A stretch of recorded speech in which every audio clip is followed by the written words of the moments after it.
ஹைட்ரோவில் heading போட்டு கொடுங்க திரவ பாய்ச்சல் வீதம்.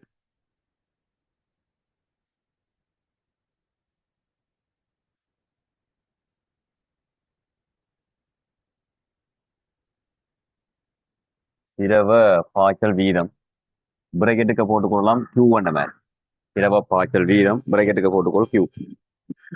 பாய்ச்சல் வீதம் என்ற என்ன கருத்துண்டா, ஒரு குழாயால திரவம் ஒன்று வெளியேறி கொண்டிருக்கிறதா இருந்தா, ஒரு குழாயால திரவம் மூடிக்கொண்டிருக்கிறதா இருந்தா, அல்லது திரவத்தையும் கதைக்கலாம் அல்லது வளியையும் கதைக்கலாம். பாஜிகளுக்கு இது கதைக்கலாம். பாஜி. பாகி என்றது என்னென்ன வருமெண்டா, வளியும் பெறும் திரவமும் பெறும். சரியா? பாகி என்றதப்பன் வளி திரவன் ரெண்டையும் கதைக்கலாம். வளி திரவன் ரெண்டு பேரையும் கதைக்கலாம். பாகி என்ன மாதிரி பாயக்கூடிய அமைப்பெல்லாம் பாகி என்ன மாதிரி கதைக்கலாம். இப்போ வளமையா நான் கதைக்க போற சடப்பொருள்னு சொன்னா திண்மம் திரவம் வாயு. அதுல வளியையும் திரவையும் பாய் என்று கேட்கலாம். வளியையும் திரவத்தையும். அந்த பாய்களுக்கு பாய்ச்சல் வீதம் என்ற என்ன கருத்துண்டா, ஓரளவு நேரத்துல வெளியேறுற திரவத்தின் கனவளவு ஏண்டா கனவளவின் கீழ் நேரம் என்ற மாதிரி கழிச்சு கொள்ளலாம். கனவளவின் கீழ் நேரம். அலகு நேரத்துல வெளியேறுற திரவத்தின் கனவளவை பாய்ச்சல் வீதம் என்ற மாதிரி கேட்கலாம். திரவ பாய்ச்சல் வீதம். இப்ப திரவ பாய்ச்சல் வீதத்துக்கு அழகு என்ன இருக்கும்னா, மேல கனவளவுக்கு மீட்டர் கணம், நேரத்துக்கு செகண்ட். அப்ப மீட்டர் கணம் செகண்ட் -1. பரிமாணம் என்று சொன்னா எல் கணம் T-1 மாதிரி கேட்கலாம். இது வந்து திரவ பாய்ச்சல் வீதம். ஒரு செகண்ட்ல வெளியேற திரவத்தின் கனவளவு கேட்போம் திரவ பாய்ச்சல் வீதம் என்ற மாதிரி. சரியா? திரவ பாய்ச்சல் வீதம். இதுவே இன்னும் ஒன்று கேட்போம் திணிவு பாய்ச்சல் வீதம். திணிவு பாய்ச்சல் வீதம் என்ற என்ன இருக்கும்டா, திணிவு பாய்ச்சல் வீதம். திணிவு பாய்ச்சல் வீதம். திணிவு பாய்ச்சல் வீதம். திணிவு பாய்ச்சல் வீதம் என்றா ஓரளவு நேரத்துல வெளியேற திரவத்தின் திணிவு. இது திரவ பாய்ச்சல் வீதம் கனவளவுங்குள் நேரம். திரவ பாய்ச்சல் வீதத்துக்கு இன்னும் ஒரு பேர் இருக்குது, கனவளவு பாய்ச்சல் வீதம். ரெண்டு ஒன்று தான். கனவளவு பாய்ச்சல் வீதம்ன்றதும் திரவ பாய்ச்சல் வீதம்ன்றதும் என்ன இருக்கும்டா, ஒரே மீனிங் தான். கனவளவு பாய்ச்சல் வீதம் அல்லது திரவ பாய்ச்சல் வீதம். திணிவு பாய்ச்சல் வீதம்ன்றது அந்த வெளியேற திரவத்தின் திணிவை நேரத்தால பிரிக்கணும், அல்லது ஒரு செகண்ட்ல வெளியேற திரவத்தின் திணிவு. இந்த நேரத்தின் பிரமாணத்தை உண்டாக்க கேட்க ஒரு செகண்டுக்கு வெளியேற திரவத்தின் திணிவு தான் திணிவு பாய்ச்சல் வீதம் என்ற மாதிரி கேட்போம். அப்ப அதுக்குரிய அலகு என்ன இருக்கும்டா, கிலோகிராம் செகண்ட் -1. திணிவு பாய்ச்சல் வீதத்துக்குரிய அலகு. ஸோ அதுக்குரிய பரிமாணம் என்ன இருக்கும், MT-1. திணிவு பாய்ச்சல் வீதம் என்றா அதுக்குரிய பரிமாணம் MT-1 மாதிரி கேட்கலாம். திணிவு பாய்ச்சல் வீதம் என்றது. சரியா? திணிவு பாய்ச்சல் வீதம் என்ற MT-1 பரிமாணம்.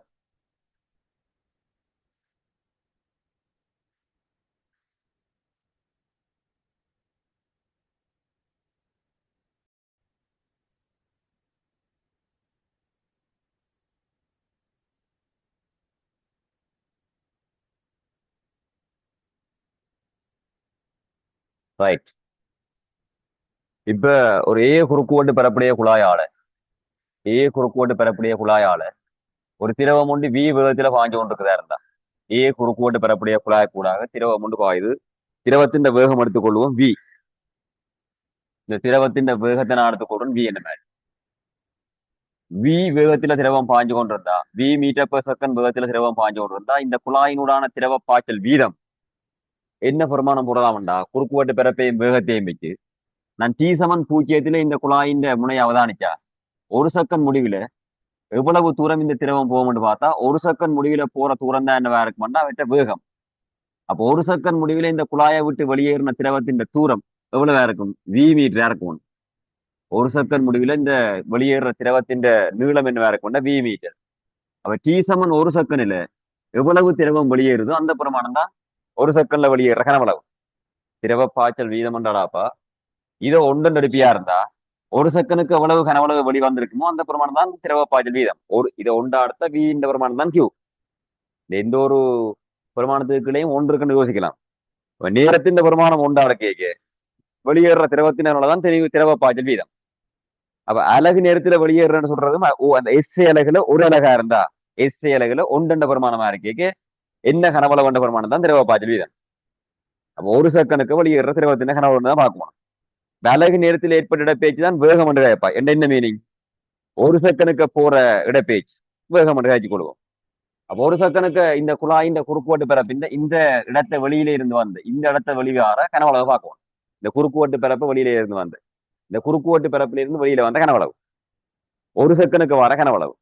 இவர் ஒரு செகண்டுக்கு இவ்வளவு தூரம் போயிருந்தா இவ்வளவு கனவளவு திரவமும் ஒரு செகண்ட்ல வெளியில வந்துருக்கு அந்த குழாயை விட்டு. இந்த நான் கருதுற குறுக்குவெட்டு பரப்பை விட்டு ஒரு செகனுக்கு வெளிவந்த கனவளவு எவ்வளவு இருக்கும்னா இவ்வளவு. ஒரு உருளைன்ற கனவளவுக்கு என்ன சமன்பாடு விடலாம்? குறுக்குவெட்டு பரப்பு தர நீளம்.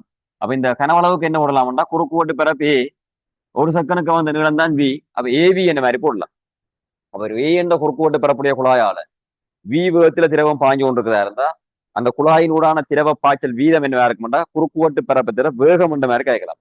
கேட்கிறது அந்த குறுக்குவெட்டு பரப்பு என்ன வடிவமாக இருக்கலாம்? வட்டமா இருந்தா பையாறு ரக்கம் போடுவாய், சதுரமா இருந்தா நீளம் தர அகலம் கொண்டு போடுவாய், செவ்வகத்துக்கு நீளம் தர அகலம், சதுரம் உண்டா நீளம் அகலம் உண்டா இருக்கு. அந்த குறுக்குவெட்டு பிறப்பு என்ன வடிவமா இருக்கோ அந்த வடிவத்தை நீ போட்டுக்கொள்ளலாம். உதாரணமா இப்ப ஒரு குறுக்குவெட்டு பிறப்பு இந்த மாதிரி ஒரு குறுக்குவெட்டு பிறப்பு இருக்குது. இப்படி இப்படி ஒரு குழாய் இருக்குது. நான் சொல்றாங்க இந்த மாதிரி ஒரு குழாய் இருக்குது. இப்ப இந்த மாதிரி வார குழாயாலையும் ஒரு திரவம் பாஞ்சு கொண்டு இருக்கு. இந்த மாதிரி வார குழாயால ஒரு திரவம் பாஞ்சு கொண்டு இருக்கிறதா இருந்தா இவற்ற முழுமையா இந்த இடத்துக்குள்ள முழுமையா திரவம் வந்து கொண்டு இருக்குது. அப்ப இந்த உடைய இடத்தால திரவம் பெறுது, திரவத்தின் வேகம் எடுத்துக்கொள்றோம் வி என்ற மாதிரி, இவற்றை நீளம் எடுத்துக்கொள்வோம் ஏ என்ற மாதிரி, இந்த உயரம் எடுத்துக்கொள்வோம் பி என்ற மாதிரி. அப்ப இதால வார திரவ பாய்ச்சல் வீதம், இந்த குறுக்குவெட்டு பரப்பை தாண்டி வார திரவ பாய்ச்சல் வீதம் கியூவுக்கு என்ன விடலாம்னா குறுக்குவெட்டு பரப்பு தர வேகம் என்று விடலாம். ஆனா இப்ப நீ குறுக்குவெட்டு பரப்புக்கு நீளம் தர அகலம் என்று வேற போடலாம், ஏ இன்டி பி. அதை வியாலையும் பெருக்கி திரவ பாய்ச்சல் வீதம் வேற. அந்த குறுக்குவெட்டு பரப்பு எப்படியும் இருக்கலாம், என்ன வடிவமாகவும் இருக்கலாம். அப்ப குறுக்குவெட்டு பரப்பு தர வேகம் என்ன இருக்கும்னா திரவ பாய்ச்சல் வீதம் கலைக்கிற விளங்க உனக்கு. இதுவே இந்த திரவத்தின் அடர்த்திராப்பா ரோன் எடுப்பியா இருந்தா, திரவத்தின் அடர்த்தி ரோன் எடுத்தா ஒரு செகனுக்கு வார திரவத்தின் திணிவு அது திணிவு பாய்ச்சல் வீதம். ஒரு செகனுக்கு வார திரவத்தின் திணிவு திணிவு பாய்ச்சல் வீதம். ஆனா உனக்கு தெரியும் அடர்த்தி என்ற என்ன இருக்கும்டா திணிவை கனவளவு அளவிரிக்கணும். கனவளவு இது கனவளவுகளை வாரது, திணிவை கனவளவு பிரிக்கணும்.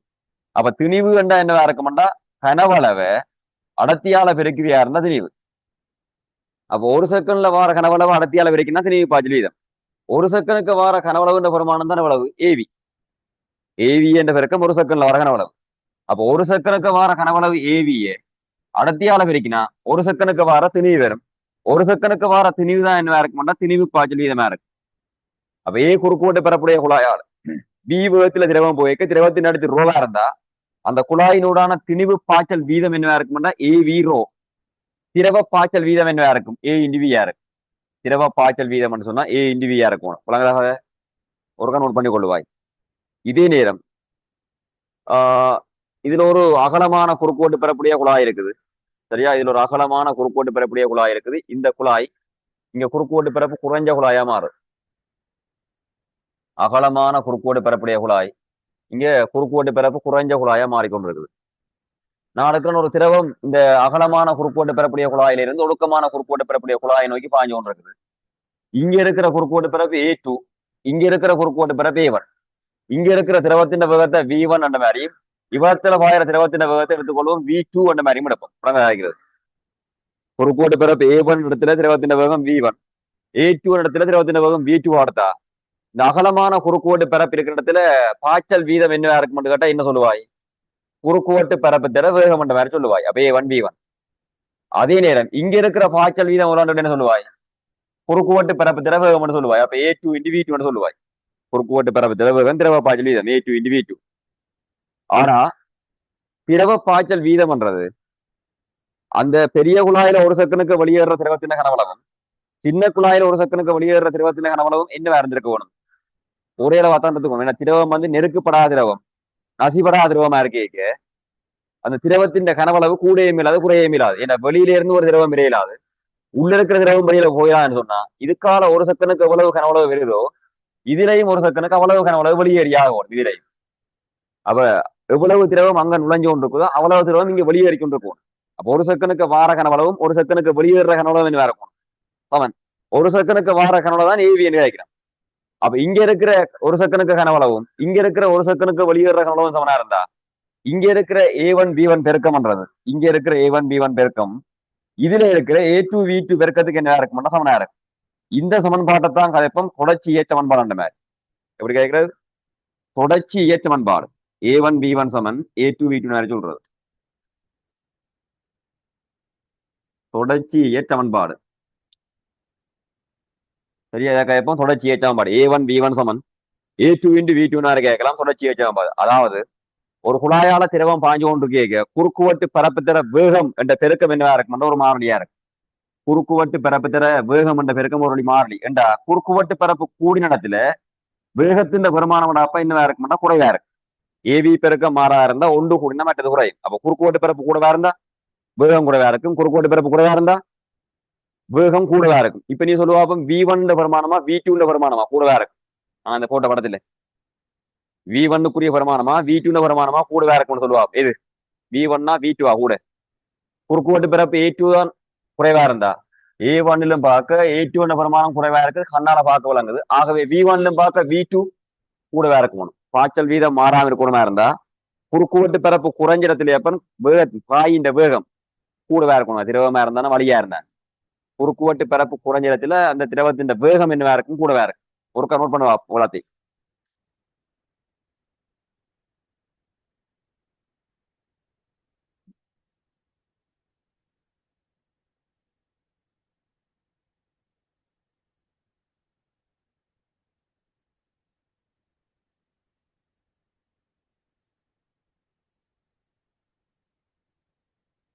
ரைட் போர்டு அழிக்க போறேன். நீ ஸ்டாப் பண்ணி போட்டு நோட் பண்ணலாம். அதில் போர்டு அழிக்கிறேன்.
ரைட். இப்ப இதுல ஒரு சின்ன விஷயம் ஒன்று நான் கேட்கிறேன்னு சொல்லுவா. இதுல ஒரு குழாயின் குறுக்குவெட்டு பிறப்பின பெருமானம் குழாயின் ஆரண்ட பெருமானம் உனக்கு தரப்படுது 2 சென்டிமீட்டர். குழாயின் ஆரண்ட பெருமானம் தரப்படுது 2 சென்டிமீட்டர். அப்படி அந்த குழாய் இங்க குறுக்குவெட்டு பிறப்பு குறைவான குழாயா மாறுது. அப்படி குறுக்குவெட்டு பிறப்பு குறைவான குழாயா மாறுது. இங்க வார குழாயின் ஏர் உனக்கு தரப்படுது 1 சென்டிமீட்டர். இங்க வார குழாயின் ஏர் தரப்படுது 1 சென்டிமீட்டர். ஓகே. இப்ப இங்க இருக்கிற திரவத்தின் பாய்ச்சல் வேகம், இங்கே ஒரு திரவம் பாயுது. இந்த திரவத்தின் பாய்ச்சல் வேகம் 2 சென்டிமீட்டர் ஏருடைய குழாயில திரவத்தின் பாய்ச்சல் வேகத்தின் பெருமானம் தரப்படுது 1 மீட்டர்/செகண்ட் -1. அப்ப இந்த குறுக்குவெட்டு பிறப்பு குறைஞ்ச இடத்துல இருக்கிற குழாயில வார திரவத்தின் பாய்ச்சல் வேகம் என்னவா இருக்கு சொல்லுவா. 1 சென்டிமீட்டர் ஏருடைய குழாயில இருக்கிற திரவத்தின் பாய்ச்சல் வேகம், இதுல இருக்கிற பாய்ச்சல் வேகம் என்னவா இருக்குன்னு தான் ஒண்ணு சொல்லுவா. அவன் இப்ப என்ன பாய்க்கலாம்னா இதுல வார பாய்ச்சல் வீதம், இதுல இருக்கிற பாய்ச்சல் வீதமும் சமனா இருந்திருக்கும். இதுல இருக்கிற பாய்ச்சல் வீதம்னு சொன்னா ஏவி பெருக்கம் மாறலியா இருக்கணும். அதாவது A1 V1 பிரமாணம் A2 V2 பிரமாணத்துக்கு சமனா இருக்கணும். இதுல இருக்கிற குறுக்கோட்டு பிறப்பு தான் போடலாம் π × R வர்க்கம். இது நேரடியா இது குறுக்கோட்டு பிறப்பு 2 சென்டிமீட்டர் இருக்கும் தெரியல, ஆறு தான் தரப்பட்டிருக்கு. இப்ப π × R வர்க்கம் கேட்டா 2 சென்டிமீட்டர் வர்க்கம் சரியா, 2 வர்க்கம். இங்கால சென்டிமீட்டர்ல போட்டா அங்கால சென்டிமீட்டர்ல போடலாம். அளவு வேட்டுப்படும். வேகத்தின் வருமானம் தான் தரப்பட்டிருக்கு 1 மீட்டர்/செகண்ட் -1. அங்கால வார குறுக்கோட்டு பிறப்புக்கு π R வர்க்கம் மட்ட மட்டத்தால ஆரைக்கு என்ன போடலாம் 1 சென்டிமீட்டர் வர்க்கம். 1 சென்டிமீட்டர் வர்க்கம். வேகத்தின் வருமானத்துக்கு என்ன போட போறோம் பி காண போறோம். அப்ப இங்கால வார சென்டிமீட்டர் வர்க்கம் இங்கால வார சென்டிமீட்டர் வர்க்கம் வெட்டுப்பட்டுரும் சரிதானா. ஆனா π R வர்க்கம் இதுல 1 வர்க்கம் வரணும், இதுல 2 வர்க்கம் வரணும் இல்லையா. நீ வர்க்கத்தை விட்டு வேற π R வர்க்கம் குறுக்குவெட்டு பிறப்பு வட்ட மண்டத்தால π R வர்க்கம் ஒரு வட்ட குறுக்குவெட்டு பிறப்புக்கு சமன்பாடு என்ன π R வர்க்கம். அப்ப அந்த π R வர்க்கத்தை பிரதிரேக்கு அங்கால இங்கால பை வெட்டுப்பட்டுற மாட்டா, 2 வர்க்கம் பெறும். அப்ப V வருமானம் எவ்வளவு இருக்கணும் 4 மீட்டர்/செகண்ட் வரும். இதுல இருக்கிற வேகம் 1 மீட்டர்/செகண்ட் இருந்தா இங்க இருக்கிற வேகம் குறுக்குவெட்டு பிறப்பு குறைஞ்ச இடத்துல வர வேகம் என்ன இருக்கும்னா 4 மீட்டர்/செகண்ட் மாதிரி வரும். குறுக்குவெட்டு பிறப்பு குறைஞ்ச இடத்துல வர வேகம் வேற 4 மீட்டர்/செகண்ட்.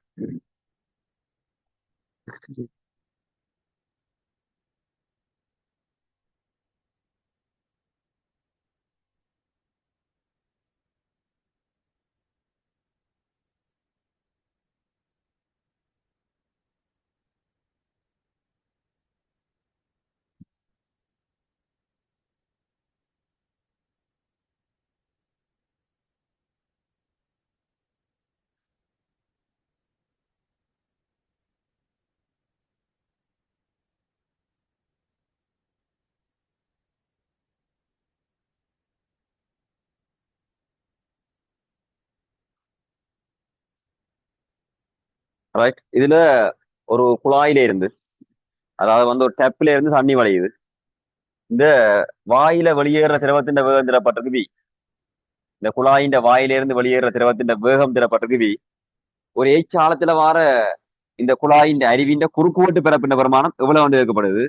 இந்த குழாயின் குறுக்குவெட்டு பிறப்பு நமக்கு திரப்படுதே, அந்த டெப்பின் குறுக்குவெட்டு பிறப்பு திரப்படுதே. அப்ப எச் ஆழத்துக்கு கீழே இருக்கிற அந்த அருவியின் குறுக்குவெட்டு பிறப்பு என்ன இருக்கும், இந்த ஏ பிரமாணம்.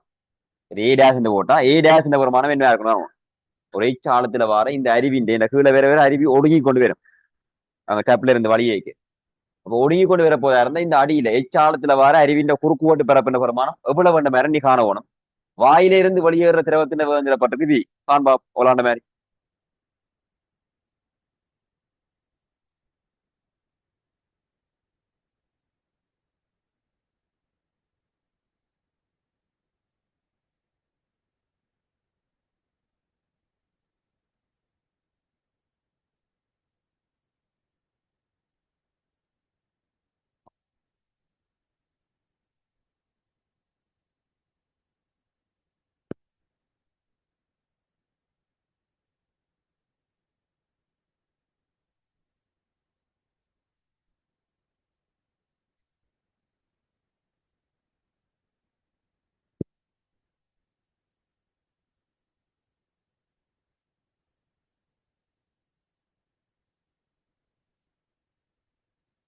கண்டாச்சா. இந்த இங்க இருக்கிற ஒரு கூட பேர வேடாஸ் என்ற பிரமாணம் காணணும். அப்ப அதுக்கு என்ன போடலாம்டா, இதுல இருந்து இடத்துல வரைக்கும் திரவத்தின் வேகம் எவ்வளவு மாதிரி பிறகு காணணும். அந்த வேகத்தை எடுத்துக்கொள்றேன் வீடாஸ். அந்த வேகத்தை கண்டாத்தான் இவ்விடத்திலேயும் என்ன செய்யலாம்டா, பாய்ச்சல் வீதம் சமன் மாதிரி போட்டா A1 × V1 சமன் A2 × V2 போடுவோமா இருந்தா அந்த குறுக்கோட்டு பிறப்பை காணலாம். இங்க இருக்கிற குறுக்கோட்டு பிறப்பி அதுல வர வேகம் V இவ்விடத்துல, அது சமன் இவ்விடத்துல இருக்கிற குறுக்கோட்டு பிறப்பு A டேஷ், அவடத்துல வர வேகம் எடுக்கிறேன் V டேஷ். மாதிரி எனக்கு இப்ப V டேஷ் தெரியாது A டேஷ் தெரியாது, ஆனா A டேஷ் தான் காண வேணும். அப்ப இதுல வார வேகத்தை காண்றதுக்கு என்ன செய்யலாம்னா, இந்த குழாயில இருந்து திரவம் வெளியேறினா பிறகு புவியை பிரிங்கில் நிலைக்கு தான் விழுந்தோன்னு இருக்குது. புவியை பிரிங்கில் நிலைக்கு தேக்கிறதுக்கு நாங்க இதுல அடியில வார வேகம் எச் உயரத்துல வார வேகம் காண்றதுக்கு என்ன செய்யலாம்டா, நாங்க கீழ் நோக்கி V வர்க்கம் சமன் U வர்க்கம் பிளஸ் 10 என்ற சமன்பாட்டை பாவிக்கலாம். கீழ் நோக்கி V வர்க்கம் சமன் U வர்க்கம் பிளஸ் 10 என்ற சமன்பாட்டை பாவிச்சா இந்த இறுதி வேகத்தின் பிரமாணம் தான் காண வேணும் V டேஷ் வர்க்கம். ஆரம்ப வேகமடாப்பா V வர்க்கம், குழாயில இருந்து வெளியே இருக்கிற ஆரம்ப வேகம் V வர்க்கம்.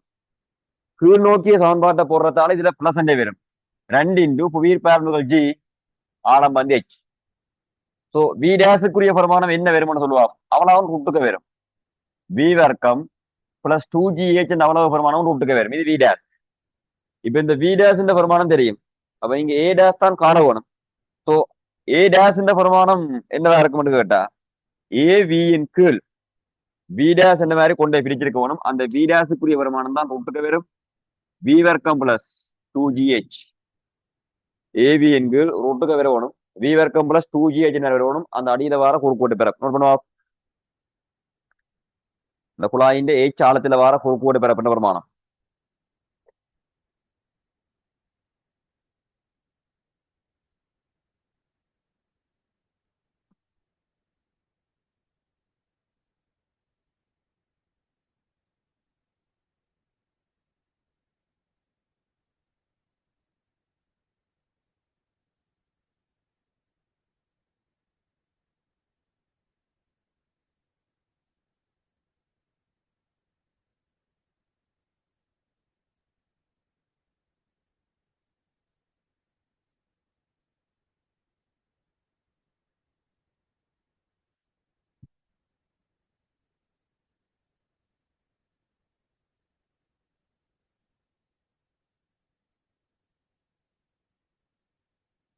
ரைட்.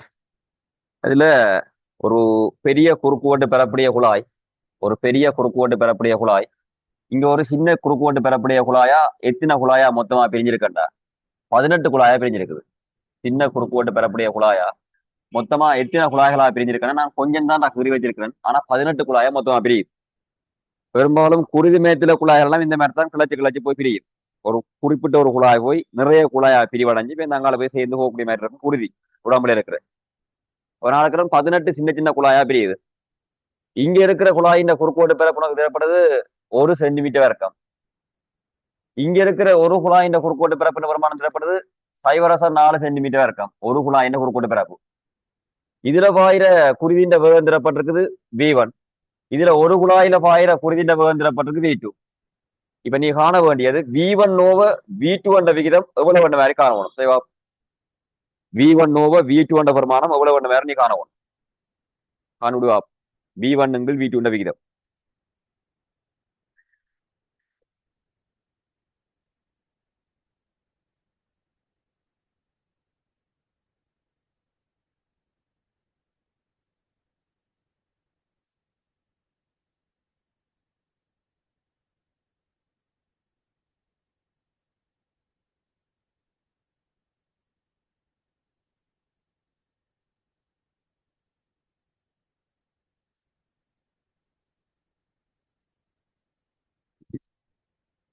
ரைட்.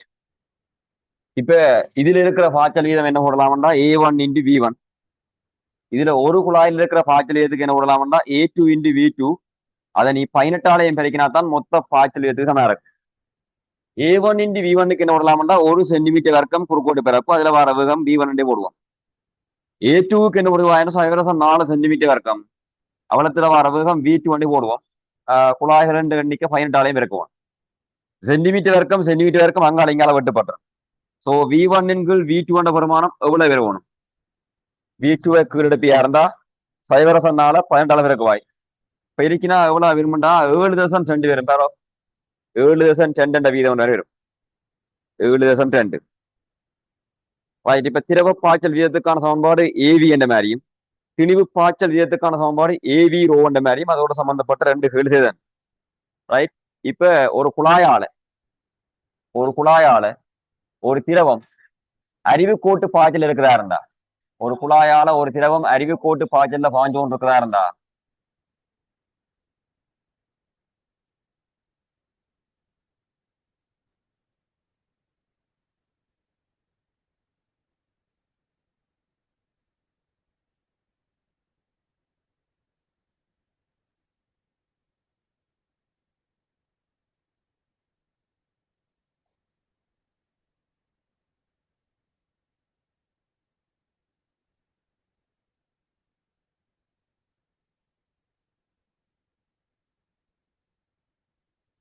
சரியா? ஒரு திரவம் அறிவு கோட்டு பாய்ச்சல் இல்லை பாகுமை ஏற்ற திரவம் ஒரு அறிவு கோட்டு பாய்ச்சல்ல பாய்தா இருந்தா இந்த பாய்ச்சல் இந்த மாதிரி இருக்கு.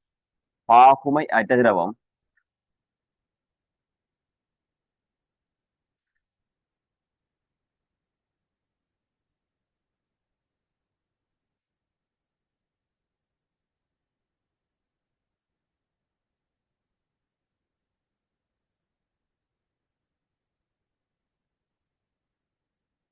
சரியா? பாகுமை அற்ற திரவம் ஒன்று அறிவு கோட்டு பாய்ச்சல்ல பாய்ஞ்சு கொண்டிருக்கிறதா இருந்தா அந்த திரவத்தின் வேகம் இந்த மாதிரி இருக்கும். என்ன மீனிங்கண்டா எல்லா இடத்திலையும் திரவத்தின் வேகம் என்ன இருக்கும்னா சமனா இருக்கும்.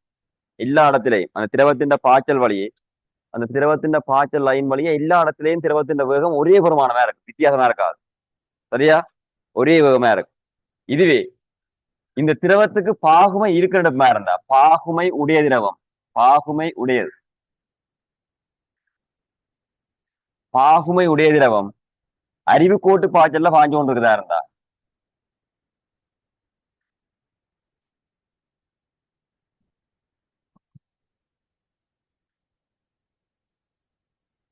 பாகுமை உடைய திரவம் அறிவு கோட்டு பாய்ச்சல்ல பாஞ்சு கொண்டிருக்கிறதா இருந்தா அந்த திரவத்தின் பாய்ச்சல் நடுவால போற திரவத்துக்கு காணப்பன் வேகம் கூடவாகும். குழாயோட சேர்ந்து போற திரவத்துக்கு என்ன இருக்க மாட்டா வேகம் குறைவாகவும் இருக்கும். அந்த பாதைன்ற நடுலைனால போற திரவத்துக்கு என்ன இருக்க மாட்டா வேகத்தின் பிரமாணம் சரியான கூடவா இருக்கும். அந்த பாதைன்ற நடுலைனால போற திரவத்தின் வேகம் மேக்சிமமா இருக்கும். குழாயோட சேர்ந்து போற திரவத்துக்குரிய வேகம் என்ன இருக்க மாட்டா சரியான குறைவா இருக்கும். குழாயோட சேர்ந்து போற திரவத்துக்கு கிட்டத்தட்ட வேகம் 0 வரை வரும் அறிவு கோட்டு பாய்ச்சல் தான். ஆனா பாகுமை உடைய திரவம் அதாவது பாகுமை என்று சொன்னா இங்க நீட்டான பெருமானம் இல்லையென்ற மாதிரியும் இங்க நீட்டா பெருமானம் இருக்கின்ற மாதிரி திரவங்களுக்கு பாகுமை குணம் கைப்பன் நீட்டா பாகுமை என்ற பாடத்துல படிப்பன். ஆனா இங்க நீட்டா இருந்தா அது இந்த பாய்ச்சல் லைன் இப்படி இருக்கும். நீட்டா இல்லையா இருந்தா எல்லா திரவத்துக்கும் எல்லா திரவப்படைக்கும் ஒரே வேகம் இருக்கு. இதுவே பாகுமை இருந்தா என்ன, பாகுமை இல்லாட்டி என்ன? திரவத்தின் வேகத்தை அதிகரிச்சு கொண்டு போனா ஒரு கட்டத்துல அது கொந்தளிப்பு பாய்ச்சலாமா? பாகுமை இருந்தாலும் பாகுமை இல்லாட்டியும் ஒரு திரவத்தின் வேகம் அதிகரிச்சு கொண்டு போதா இருந்தா அந்த பாய்ச்சல் என்னவா இருக்குமெண்டா கொந்தளிப்பு பாய்ச்சலா மாறும். சரியா? பாகுமை இருந்தாலும் பாகுமை இல்லாட்டி இத கதைப்பும் கொந்தளிப்பு பாய்ச்சல்.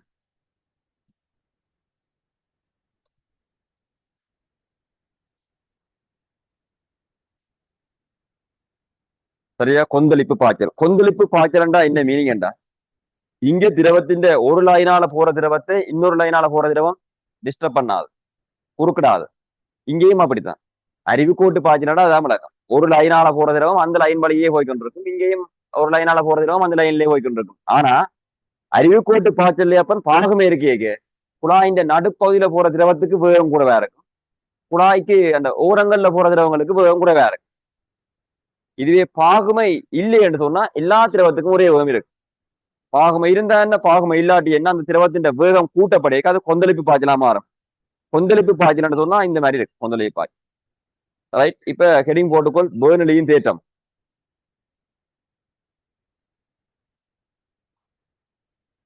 ஹெடிங் போட்டுக்கொள்வாய் பேர்னலியின் தேற்றம்.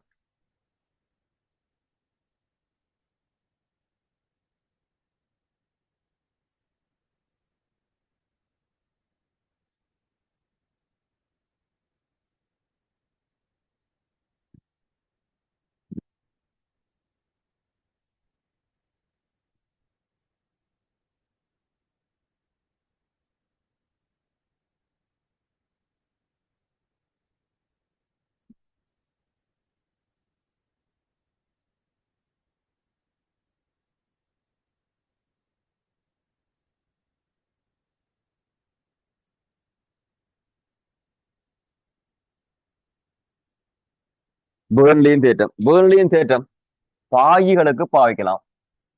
பாகி பாகி என்றா வலிக்கும் பாவிக்கலாம், திரவத்துக்கும் பாவிக்கலாம். சரியா? பாய்களுக்கு பாவிக்கலாம், வலிக்கும் பாவிக்கலாம், திரவத்துக்கும் பாவிக்கலாம். ஆனா மூன்று நிபந்தனை சொல்றான் அவன் இந்த சமன்பாட்டை பாவிக்கிறதுக்கு. மூன்று நிபந்தனை. ஒன்று, இந்த திரவம் என்ன இருக்கணுமா இருந்தா அறிவுக்கோட்டு பாய்ச்சல் இருக்கணும். சரியா? இந்த திரவம் அறிவுக்கோட்டு பாய்ச்சல் இருந்திருக்க வேணும்.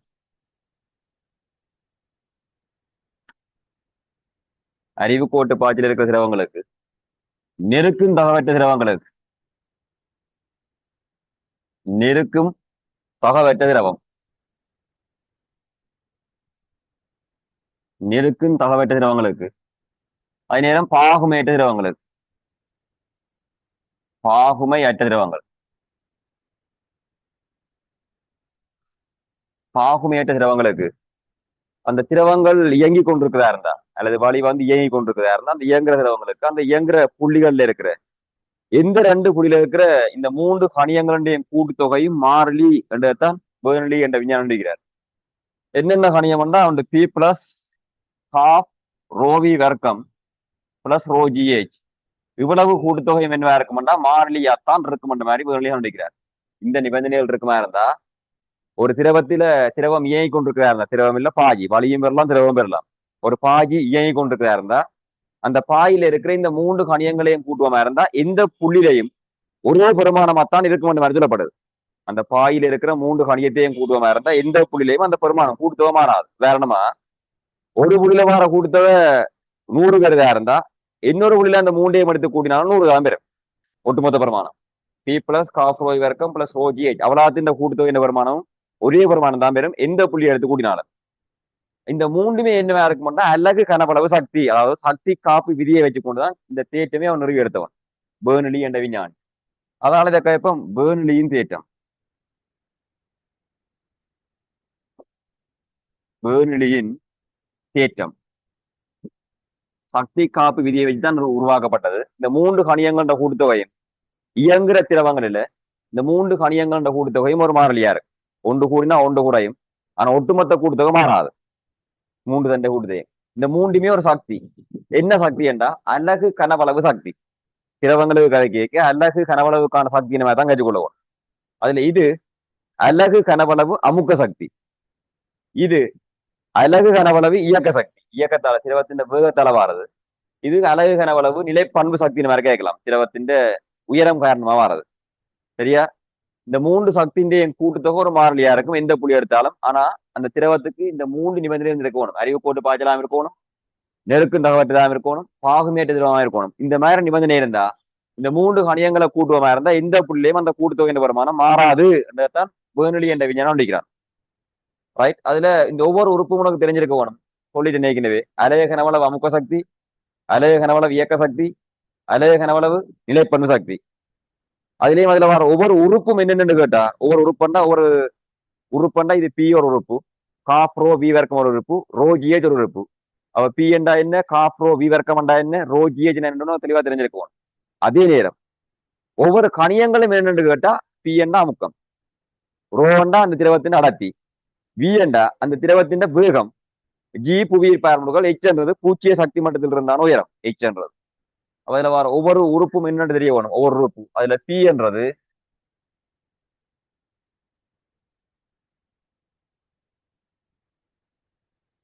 அலகு கனவளவு அமுக்க சக்தி, அலகு கனவளவு அமுக்க சக்தி. சரியா? பி என்றது. அடுத்தது காப்ரோ வி வர்க்கம் என்றது, காப்ரோ வி வர்க்கம் அலகு கனவளவு இயக்க சக்தி, அலகு கனவளவு இயக்க சக்தி, காப்ரோ வி வர்க்கம். ரோஜிஎச் என்றது, ரோஜிஎச் அலகு கனவளவு நிலைப்பண்பு சக்தி அல்லது அழுத்த சக்தி, அலகு கனவளவு நிலைப்பண்பு சக்தி.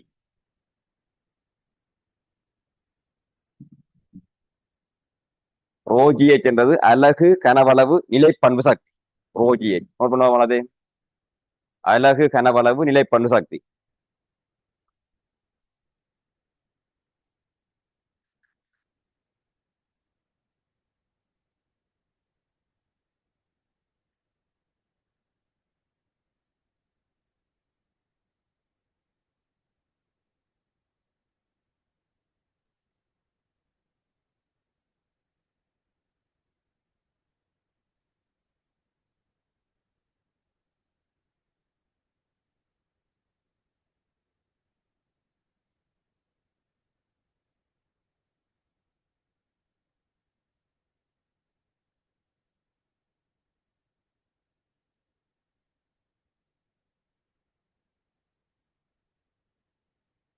அலகு கனவளவு நிலைப்பண்பு சக்தி. அதே நேரம் ஒவ்வொரு எழுத்தும் என்னென்ன மாதிரியும் எழுத வேணும். பி அமுக்கம், ரோ என்ற அடர்த்தி, வி வேகம், ஜி புவியீர்ப்பு பரம்புகள், எச் உயரம். ஓகே. இப்ப அலகு கனவளவு சக்திக்குரிய அலகு என்னவா? அலகு கனவளவு சக்தி, அலகு கனவளவு சக்தி. அலகு கனவளவு சக்தி என்றது சக்தியின் கீழ் கனவளவு, சக்தியின் கீழ் கனவளவு தான் என்ன இருக்கும்னா அலகு கனவளவு சக்தி. அதாவது அலகோட சேர்த்து வார கணியம் கனவளவு கீழே வரணும், சக்தி மேலே வரணும். ஒரு மீட்டர் கிணத்துக்கான சக்தியின் வருமானம் தான் அலகு கனவளவு சக்தி. அது ஒரு அமுக்கம். எந்த ஒரு கணியத்தின்றையும் எந்த ஒரு திரவியத்தின்றையும் ஓரலகு கனவளவுக்கான சக்தியின் வருமானம் என்று கண்டா அது அமுக்கமா இருக்கு. சக்திக்குரிய அலகு என்னவா இருக்கும்னா ஜூல், கனவளவுக்குரிய அலகு என்னவா இருக்கணும் மீட்டர் கணம். இதை மேலெடுப்பியா இருந்தா ஜூல் மீட்டர் மைனஸ் த்ரீ மாதிரி போடலாம், ஜூல் மீட்டர் மைனஸ் த்ரீ. இப்ப ஜூலுக்கு நீ எழுதுவியா இருந்தா நியூட்டன் மீட்டர், அத மீட்டர் மைனஸ் த்ரீ ஆலையும் பெருக்கினா நியூட்டன் மீட்டர் மைனஸ் டூ மாதிரி வரும். Newton metre minus two, newton metre minus two ஒரு அமுக்கம். இப்ப நியூட்டனுக்குரிய பரிமாணம் எழுதினா எம்எல்டி மைனஸ் டூ, அப்படியே metre minus two L minus two. அப்ப என்ன பரிமாணம்? ML minus one T minus two. அப்ப அலகு கனவளவு சக்தி என்றது ஒரு அமுக்கத்தின் அலகு பரிமாணம் இருக்கும், அமுக்கத்துக்குரிய அலகு பரிமாணமா இருக்கும் அலகு கனவளவு சக்தி. அலகு கனவளவு சக்தி என்றது ஒரு அமுக்கம்.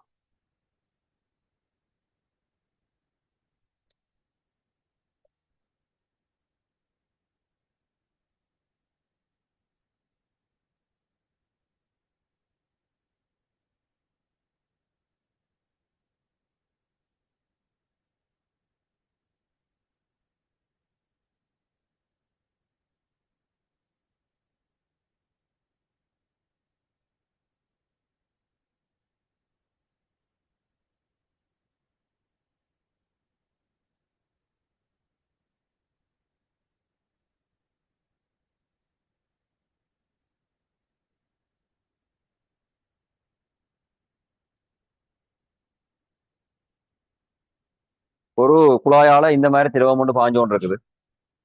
நான் இந்த புள்ளிய பூச்சிய சக்தி மட்டமா எடுத்துக்கொள்றேன். பூச்சிய சக்தி மட்டம். பூச்சிய சக்தி மட்டம்டா ஜீரோ பொட்டன்சியல் லெவல் என்னதான் நான் இருக்கிறேன் சட் எல் என்ன மாதிரி போட்டுக்கொள்வோம். ஜீரோ பொட்டன்சியல் லெவல் இப்ப சட் பி எல் கழிச்சா இதுல இருந்து இந்த உயரம் எடுத்துக்கொள்றேன் H1. இந்த H1 என்ற உயரத்துல வார அந்த புள்ளி எடுக்கிறேன் ஏ. அந்த ஏ என்ற புள்ளியில வார அமுக்கம் எடுத்துக்கொள்வோம் P1. அவடத்துல வார வேகம் எடுத்துக்கொள்றேன் V1 என்ற மாதிரி வேகம் 20 ரோ. இதுவே இவ்விடத்துல வார புள்ளி எடுத்துக்கொள்வோம் H2 என்ற உயரம் என்ற மாதிரி இதுல இருந்து அந்த உயரம் எடுத்துக்கொள்றேன் H2. அந்த புள்ளியை பிஎன் எடுத்தா அந்த பிஎன் இடத்துல வார அமுக்கம் எடுத்துக்கொள்றேன் P1.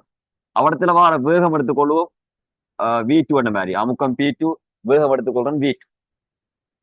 இப்ப இந்த ஏ என்ற புள்ளிக்கும் இந்த பி என்ற புள்ளியை கருதுவமா இருந்தா இந்த மூன்று கணியங்கள கூட்டுத்தொகை என்னவா இருக்கும்னா மாறிலியா இருக்கும். பேர்லியும் தேர்த்து மட்டும் சொல்றேன். அந்த மூன்று கணியங்கள கூட்டுத்தொகை மாறலி. அவையில் ஏ என்ற புள்ளிக்கும் பி என்ற புள்ளிக்கும் பேர்லியும் தேர்த்த பிரிவமா இருந்தா பேர்லியும் தேற்றம் பி பிளஸ் ஹாஃப் ரோவி வர்க்கம் பிளஸ் ரோஜி ஏச் இவ்வளத்தின் கூட்டுத்தொகையும் எந்த புள்ளி எடுத்து கூட்டினாலும் மாறாது என்றதான் நான் கருத்து. இவ்வளத்துல வார அந்த மூன்று கணியத்தையும் எடுத்தா அதுல வார அமுக்கம் எடுத்துக்கொள்றேன் P1. அவடத்துல வார வேகம் எடுத்தினான் V1 ரெண்டாவது ஹாஃப் ரோ V1 வர்க்கம். அவடத்துல வார நிலைப்பண்பு சக்தி ரோஜி H1 என்ற மாதிரி வரும். இவ்வளத்தையும் கூட்ட வார பெருமானம் இதுல வார அந்த மூன்று கணியங்களையும் கூட்ட வார பெருமானத்துக்கு சமன். இடப்பக்கம் வலப்பக்கம் ஒட்டுமொத்தமா மூண்டையும் கூட்ட சமனா இருக்கும். அவ வலப்பக்கம் எழுதி கொள்ள வேணும் P2 அமுக்கம். அவடத்துல வார வேகம் ஹாஃப் ரோ V2 வர்க்கம் பெற வேணும். ஓகேயா சாக ரோஜி H2 பெற வேணும். அவ்வளோத்தையும் ஒட்டுமொத்தமா கூட்ட வார பெருமானம் இடது பக்கம் கூட்டுறதும் வலது பக்கம் கூட்டுறதும் சமனா இருக்கணும். ஏயில இருக்கிற ஒட்டுமொத்த கணியத்தை கூட்டுறதும் பியில இருக்கிற ஒட்டுமொத்த கணியத்தை கூட்டுறதும் ஒட்டுமொத்தமா சமன். ஒன்று கூடினா ஒன்று குறையும். ஆனா மொத்த கூட்டுத்தொகை மாறாது. அதான் என்ன மீனிங் நோட் பண்ணுவா. அப்ப இந்த சமன்பாடு செல்லுபடியாகிற நிபந்தனை என்று கேட்டா ஒன்று அறிவு கோட்டு பாய்ச்சல் நெருக்கும் தகவட்ட திரவம் மூன்றாவது பாகும் ஏற்ற திரவம் செல்லுபடியாகிற நிபந்தனைகள்.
ரைட்.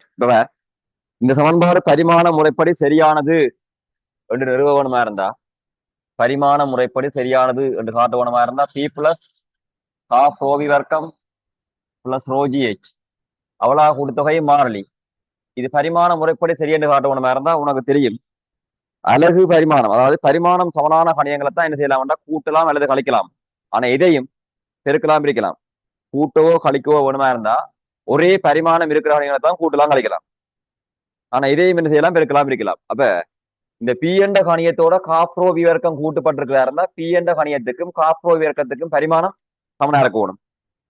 அதே நேரம் ரோஜியேச்சுக்கும் பரிமாணம் சமனா இருக்கணும். அப்ப இந்த மூன்று பேற்ற பரிமாணங்களும் சமனண்ட மேரணி எழுதி காட்டினா சரி. மூன்று பேருக்கும் பரிமாணம் சமன். அப்ப மூன்று பேரையும் கூட்டலாம் எழுதினா சரி. ஆக இந்த சமன்பாடு பரிமாண முறைப்படி சரி என்று காட்டணும் இருந்தா முதலாவது அமுக்கத்தின் பரிமாணம் எழுதணும்.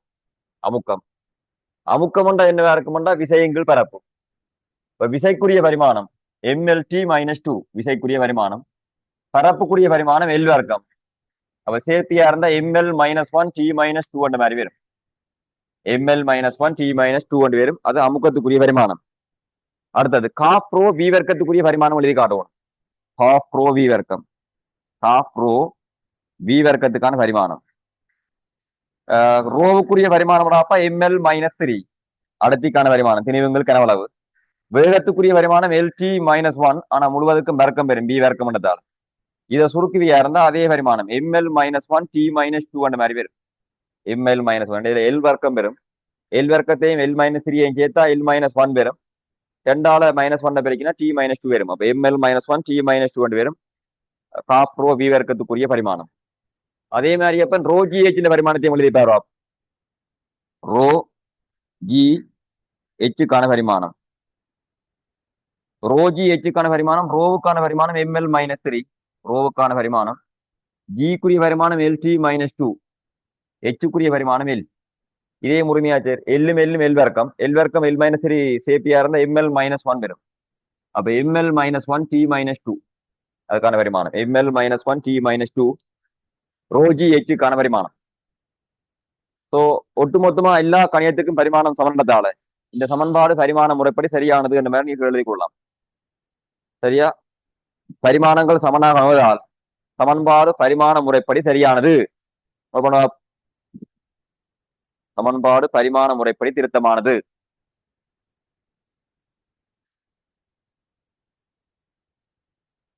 ஓகே,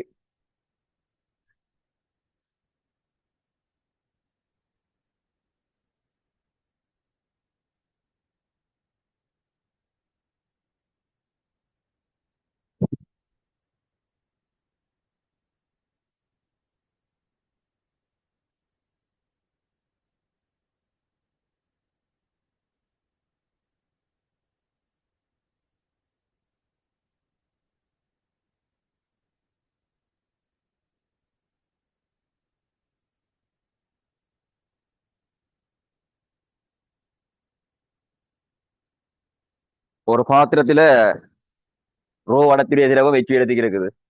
அதன் அடியில ஒரு சின்ன குழாய் ஒன்று வைக்க பொருத்தப்பட்டிருக்கு.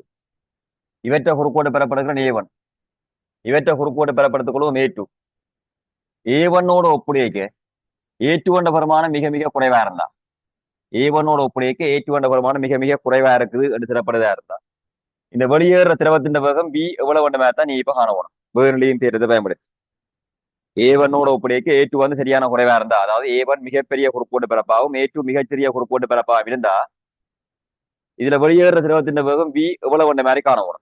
படத்தை போடுவா. அதுல வெளியேற திரவத்துக்கான வேகம் எவ்வளவு வேண்ட மாதிரி காணணும்.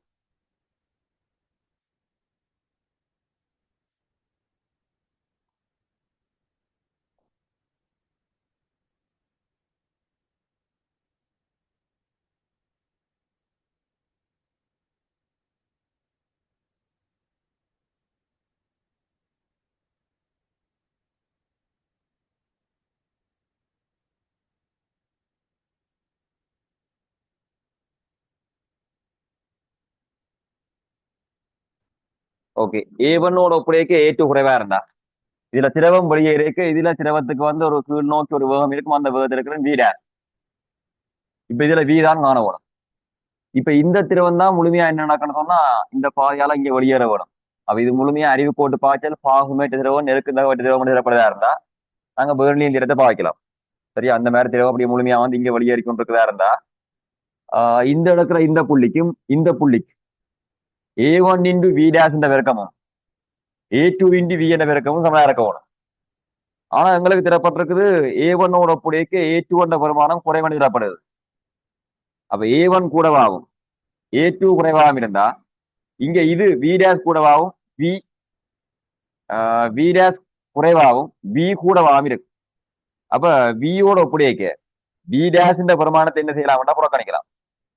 அப்ப V டேஷ் இந்த பெருமானத்தை நாங்க இப்ப என்ன செய்யலாம்னா அண்ணலவா பூச்சியமா எடுக்கலாம். V டேஷ் இந்த பெருமானத்தை அண்ணலவா பூச்சியமா கருதலாம். இது எப்ப அண்ணலவா பூச்சியமா கருதலாம் வேண்டா A1ஓட ஒப்புடையக்க A2 என்ற பெருமானம் மிக மிக குறைவென்று தந்தா தான் நீ எடுக்கலாம். அல்லது இதை வேற எப்படி தருவான்னா மிகப்பெரிய விட்டமுடைய பாத்திரம் என்று தருவான். அல்லது மிகப்பெரிய குறுக்குவட்டு பெறக்கூடிய பாத்திரம் என்ற மாதிரி தருவான். அப்படி தந்தா நீ எடுத்துக்கொள்ளலாம். இதுல இருக்கிற திரவத்தின் வேகத்தோட ஒப்புடையக்கு இதுல இருக்கிற திரவத்தின் வேகம் சரியான கூட. அதனால இங்க இந்த திரவம் கீழே இறங்குற வேகத்தை புறக்கணிக்கலாம் அப்படின்னு எடுத்துக்கொள்ள வேணும். இந்த விஷயங்கள் சின்ன சின்ன விஷயங்கள் தெரிஞ்சிருக்கணும். அப்பதான் கேள்வி முழுமையா செய்யலாம். இப்படாப்ப இதுல வார புள்ளி எடுக்கிறேன் A, இந்த இடத்துல வார புள்ளி எடுத்துக்கூட B, A2 Bக்கு பேரலி இந்த இடத்தை பாவிக்கா. ஏல இருந்து பிக்கு பெர்னலியின் தேட்டத்தை பாவிச்சா பெர்னலியின் தேட்டப்படி ஏல இருந்து பிக்கு பெர்னலியின் தேட்டப்படி பெர்னலியின் தேட்டத்தை பாவிச்சா பெர்னலியின் தேட்டம் என்ன வேற போனோம் பி பிளஸ் காஃப் ரோவி வர்க்கம் பிளஸ் ரோஜிஹெச் அவலாத்தின் கூட்டுத்தொகை என்ன வேற கொண்டு மாறலி பி பிளஸ் காஃப் ரோவி வர்க்கம் பிளஸ் ரோஜிஹெச் அவலாத்தின் கூட்டுத்தொகை ஒரு மாறிலியா இருக்கணும். நான் இந்த புள்ளிய பூச்சிய சக்தி மட்டமா கருதுறேன். ரைட்டா, இந்த புள்ளிய பூச்சிய சக்தி மட்டமா கருதுவமா இருந்தா இந்த பூச்சிய சக்தி மட்டத்தில இருந்து இவ்விடத்துல இங்க என்ன இருக்குமாண்டா வளிமண்டல அமுக்கம் இருக்கு. வளிமண்டல அமுக்கத்தை நான் எடுத்துக்கொள்றேன் பை. அப்ப இதுலயும் வளிமண்டல அமுக்கம் தான். வளிமண்டல வழியில வெளியேறி கொண்டிருந்தா வளிமண்டல அமுக்கம் இருக்கும். வளிமண்டல அமுக்கம் எடுத்துக்கொள்வோம் பை. அப்ப அது வெட்டுப்படுது. அப்ப அங்க இருக்கிற அமுக்கம் இந்த புள்ளியில மேற்பரப்புல வார அமுக்கம் வளிமண்டல அமுக்கம் பை. அவரத்துல வார வேகம் தான் புறக்கணிக்கப்பட்டா காஃப் ரோவி வர்க்கம் 0. அவடத்துல இத பூச்சிய சக்தி மட்டமா அடுக்க இந்த புள்ளிக்கான பெருமானம் என்ன இருக்கும்னா ரோஜி எச் என்று வரும். ரோஜி எச். இப்ப இவ்விடத்துல வளிமண்டல அமுக்கத்திலாம் வெளியேற போது பை. அவரத்துல வார வேகம் தான் காண வேணும் காஃப் ரோ வி வர்க்கம் ரோஜி எச் பெருமானம் 0. அதைத்தான் பூச்சிய சக்தி மட்டமா கருதி இருக்கிறோம். இப்ப இந்த பைய அங்கால கொண்டு போனா கழிவட்டு இல்லாம போயிடும். இப்ப பை இல்லாம போயிடும். அடுத்த கட்டம் ரோஜி எச்சுக்குரிய பெருமானம் ரோஜி எச்சின் பெருமானம் காஃப் ரோ வி வர்க்கத்துக்கு சமனா இருந்திருக்க வேணும். ரோவையும் பட்டி விரியா இருந்தா வி வர்க்கத்தின் பெருமானம் 2gh. அப்ப வியின் பெருமானம் என்ன இருக்கும் ரூட் ஆஃப் 2gh மாதிரி வரும். இதுல வெளியேற திரவத்தின் வேகம் ரூட் ஆஃப் 2gh பொதுவா வெளியேற திரவத்துக்கான வேகம் ரூட் ஆஃப் 2gh.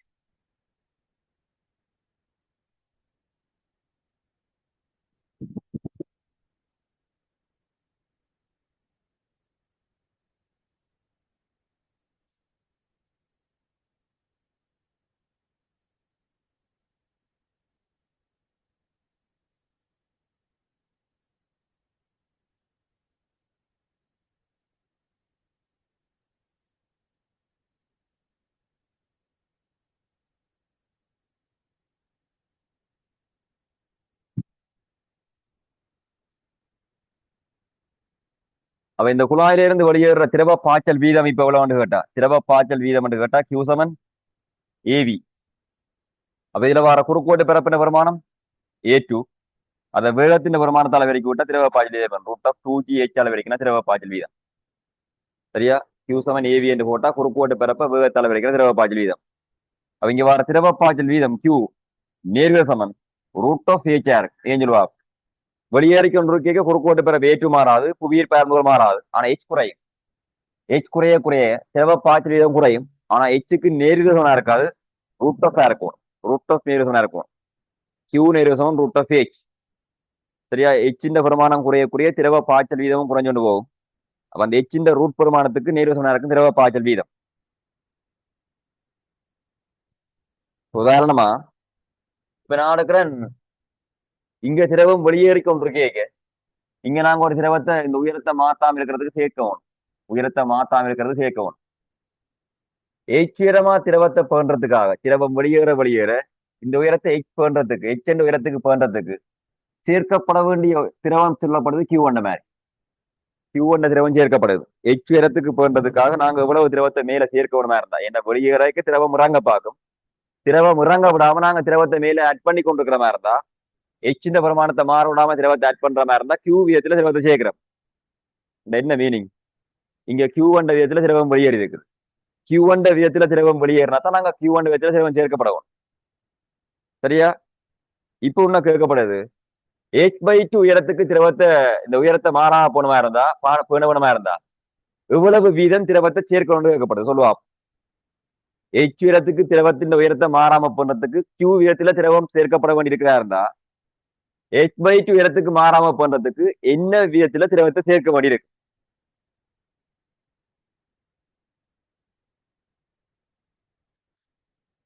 h/2 உயரத்துல திரவத்தின் உயரத்தை மாறாம பண்றதுக்கு என்ன விதத்துல திரவம் சேர்க்கப்பட வேணும் கேட்டா Q நேர சமன் H. அப்ப இப்ப H பெருமானம் குறைதா இருந்தா திரவ பாய்ச்சல் வீதமும் குறைஞ்சிருக்கு. நீங்க இங்க திரவ பாய்ச்சல் வீதம் குறைஞ்சா நாங்க அங்க சேர்க்கிற வீதமும் குறைக்கலாம். அப்ப திரவ பாய்ச்சல் வீதம் இப்ப ரூட்டுக்குள்ள 2 மடங்கால தானே இது குறைய போகுது. அப்ப ரூட் 2 பிரமாணத்தால இந்த பிரமாணம் குறைய போகுது H. அப்ப கியூன்ற பெருமானம் ரூட் டூன்ற பெருமானத்தால குறைச்சிருக்க வேணும். அப்ப ஏற்கனவே கியூ தான் திரவத்தை சேர்க்கப்படுதா இருந்தா h/2ல மாறாம பண்றதுக்கு Q/√2 பெருமானத்துல திரவத்தை சேர்க்க வேணும். Q/√2 சரியா. h/2 இடத்துக்கு திரவத்தை மாறாம பண்ணணுமா இருந்தா h குறைஞ்சா கியூவும் குறைய வேணும். அப்ப இங்க போய் குறைஞ்சா நாங்க அங்க சேர்க்கிற கியூவை குறைக்கலாம். அப்ப h வந்து 2 மடங்கா குறைஞ்சா அது இந்த ரூட் மடங்காலாம் கியூ குறைய போகுது. √2 கியூ குறையும். அப்ப வெளியேற பிரமாணம் Q/√2 குறையதா இருந்தா நாங்க சேர்க்கிறதையும் Q/√2 மாத்தலாம். ஏன்னா அப்பதான் h மாறாம இருக்கு. நீங்க வெளியேற பிரமாணம் அங்க சேர்க்க வேணும். எவ்வளவு இங்க வெளியேறிக்கிட்டு இருக்குதோ அவ்வளவுத்தை இங்க சேர்த்து கொண்டு இருந்தா தான் உயிரை மாறாம இருக்கு. கலைக்கிறவங்களா இப்ப இதுல ஒரு சின்ன சேஞ்ச் ஒன்று.